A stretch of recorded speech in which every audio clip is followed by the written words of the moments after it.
Lavrov sided with President Putin after a phone conversation with Rubio allegedly led to the cancellation of the presidents themselves at Trapovskaya Raja. Could you comment on this? And does Sergei Lavrov currently have the full support of the president?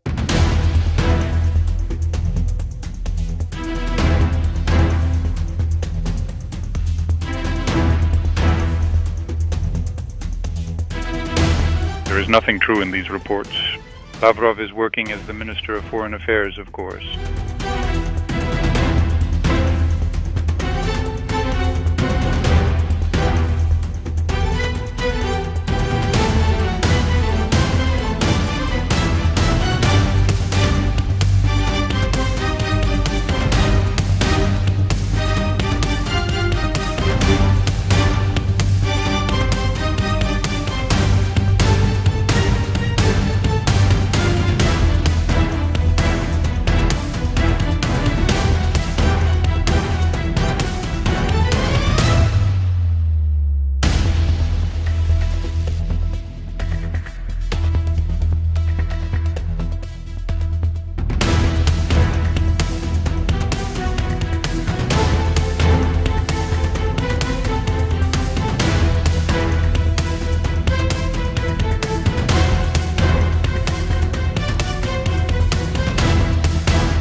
Undoubtedly, it's absolutely impossible to talk about any kind of mutual trust right now. This deficit, or rather the complete lack of it, is obvious. But the main thing currently hindering the settlement process is the pause that has arisen due to the Ukrainian side's unwillingness to pursue a political and diplomatic resolution, and the deliberate provocation of the Kiev regime by European countries and their leaders to continue further hostilities and military actions, which only serve to worsen and deteriorate the already difficult situation for Ukraine with each passing day. The DPRK has launched a ballistic missile, which has caused some concern in the region. And how does Moscow view this? We treat with respect the legitimate right of our friends in the DPRK to ensure their own security, and to take the necessary measures to do so. A pause that complicates the situation around Ukraine, but Trump stated that there are certain shifts, significant progress has been made. Does the Kremlin share this assessment, at least to some extent? I would, at this point, refrain from making any comments here, primarily because we simply do not have any additional details or further information on this particular matter. The President has stated that this idea certainly deserves attention and consideration, but of course it should be discussed with the involvement of relevant experts and thoroughly discussed in Parliament.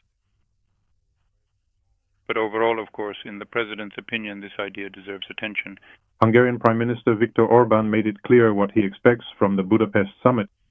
And how does the Kremlin assess the likelihood of the summit, given not only the situation on the front lines, but also the heightened nuclear rhetoric from both the US and Russia?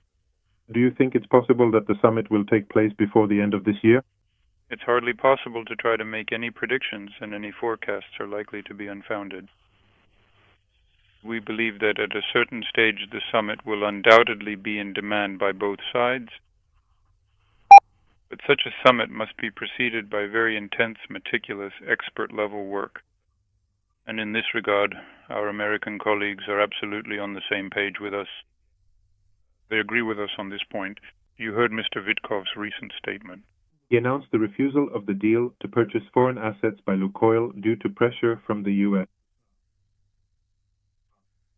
How do you assess the position of the American authorities, and what does the whole process around Lukoil and the anti-Russian sanctions in general mean for negotiations on the necessary regulation of the Ukrainian conflict?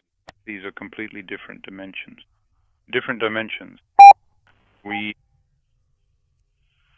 believe that all the legitimate interests of such a large international company, including a Russian one like Lukoil, must be respected in terms of the rules of international trade and economic relations. Violations in this area are unacceptable, and they harm the global trade regime. This is a very major player in the global market. And it is reported that Minister Lavrov sided with President Putin after a phone conversation with Rubio allegedly led to the cancellation of the presidents themselves at Trapovskaya Raja. Could you comment on this? then does Sergei Lavrov currently have the full support of the president? There is nothing true in these reports. Lavrov is working as the Minister of Foreign Affairs, of course.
Russia have to do for you to reschedule your meeting with?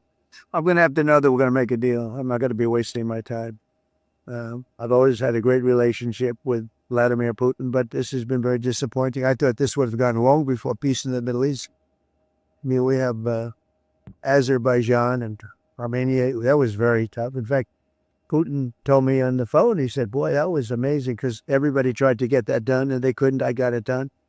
You had others that, if you look at India and Pakistan, I could say almost any one of the deals that I've already done, I thought would have been more difficult than Russia and Ukraine, but it didn't work out that way. There's a lot of hatred between the two, between Zelensky and Putin. There's tremendous hatred.